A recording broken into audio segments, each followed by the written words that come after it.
L'empathie peut être considérée comme un réel traitement antidiabétique. Je vous explique tout ça dans un instant.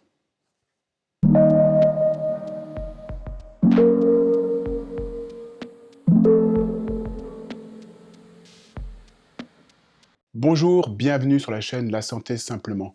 Aujourd'hui, je voulais vous parler d'empathie. L'empathie, si on peut lui donner une définition la plus simple possible, c'est la capacité à ressentir les émotions d'autrui. Donc forcément, dans la relation médecin-malade ou thérapeute-malade, vous vous rendez bien compte que l'empathie est cruciale. On sait que les patients sont en général plus satisfaits de la consultation lorsque le médecin est empathique.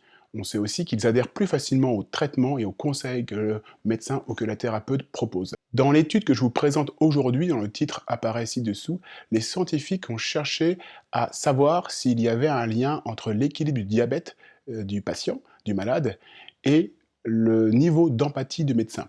Pour ce faire, ils ont recruté 29 médecins différents et ils ont fait remplir à ces médecins un questionnaire d'empathie.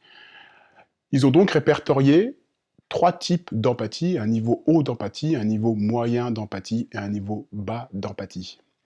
Et ils ont recruté 891 patients que ces médecins suivaient pour le diabète.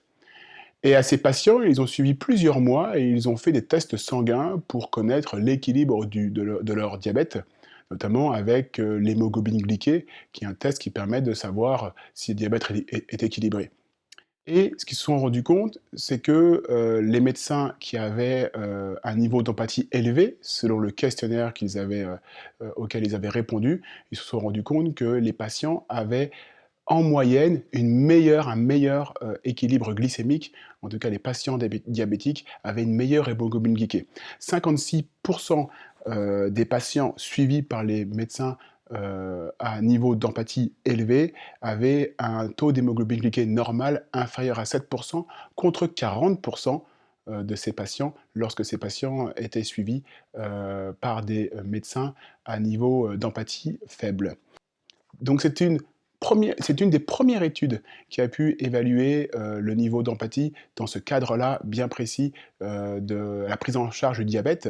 Les chercheurs, dans leurs conclusions, estiment d'ailleurs que le niveau d'empathie est une réelle compétence des médecins. Et bien sûr, on peut transposer ça à toute forme de soins et à toute forme de prise en charge.